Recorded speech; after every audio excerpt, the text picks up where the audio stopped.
Halo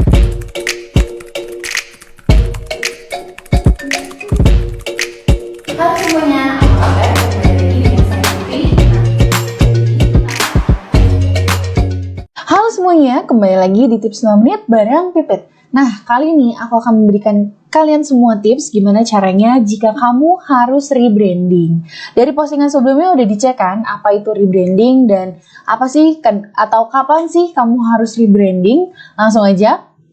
Branding, aku mau jelasin dulu nih. Branding itu merupakan kegiatan yang penting dalam sebuah bisnis. Nah, bagaimana caranya agar sebuah brand dapat menonjolkan citranya di masyarakat dan dapat diterima dengan baik oleh masyarakat. Itulah yang disebut dengan branding. Nah, kegiatan branding ini bukan saja bertujuan agar produk perusahaan dipilih dan dibeli oleh masyarakat, tetapi juga bagaimana konsumen dapat puas sehingga menjadi pelanggan setia. Jadi tujuan branding ini tuh sebenarnya bukan cuma untuk citra, tapi gimana caranya supaya masyarakat itu jadi membeli dan akhirnya menjadi loyal terhadap sebuah brand atau sebuah produk. Nah, bedanya dengan rebranding, jadi rebranding itu merupakan atau adalah strategi bisnis yang dilakukan untuk memperbaharui citra brand sesuai dengan tujuan dan pengembangan bisnis yang diinginkan. Jadi kalau branding itu memang kegiatan yang dilakukan dari perusahaan, kalau rebranding ini seperti merefresh lagi branding yang sudah dilakukan sebelumnya. Nah, rebranding ini biasanya dilakukan dengan terencana dan beberapa alasan yang memang sebelumnya sudah difikirkan dengan matang. Jadi, rebranding ini memang bukan kegiatan atau strategi yang main kita putuskan begitu saja, tapi sudah dipikirkan matang. Biasanya tuh kalau mau rebranding tuh dari sebulan, 2 bulan sebelumnya, atau dari beberapa bulan sebelumnya, dan kemudian akhirnya dikeluarkanlah branding yang baru gitu di bulan tertentu yang memang sudah menjadi target daripada rebranding. Nah, sebelum kamu melakukan rebranding, kamu harus tahu dulu nih, fungsi-fungsi dari rebranding itu ada apa aja sih? Yang pertama yaitu dapat memperluas target pasar. Nah, dengan melakukan rebranding ini memang bisa memperluas target pasar. Ini ada sedikit contoh, jadi ada sebuah perusahaan A memiliki citra brand yang harganya terjangkau dan cocok untuk mahasiswa. Jadi awalnya ini target pasar dari si produk A ini adalah harganya terjangkau, harganya cocok untuk mahasiswa. Nah, namun setelah dipikirkan matang-matang, dilakukanlah yang namanya rebranding.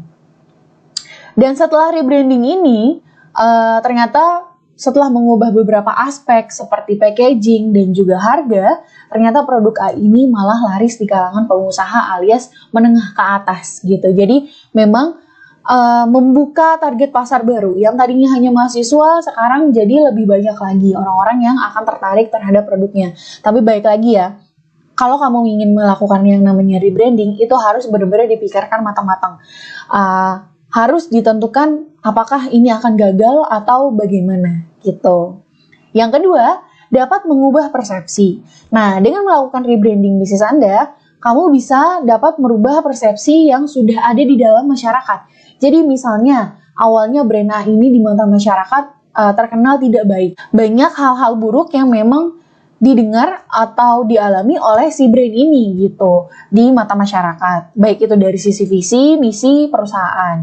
Nah, kemudian untuk mengubah citranya lagi, si brand A ini melakukan yang namanya rebranding.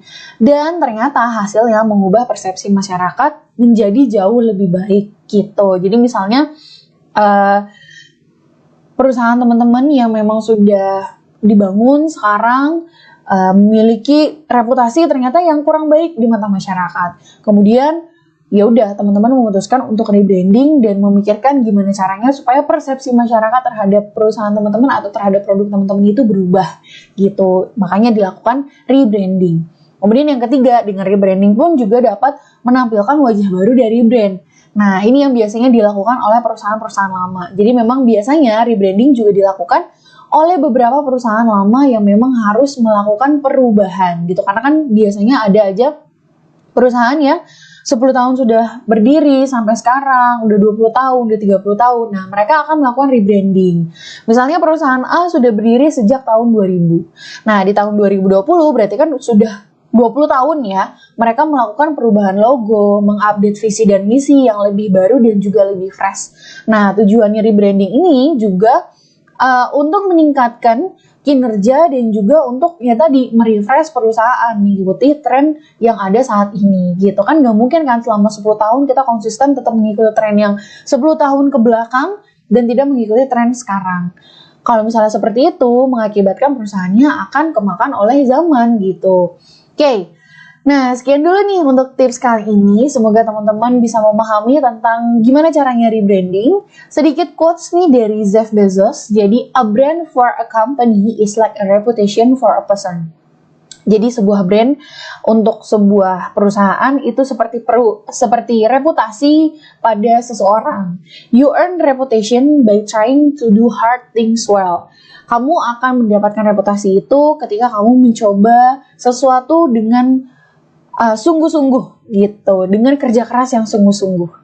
Oke deh, sekian dulu tips kali ini. Semoga bermanfaat ya. Sampai jumpa di tips selanjutnya. Dadah!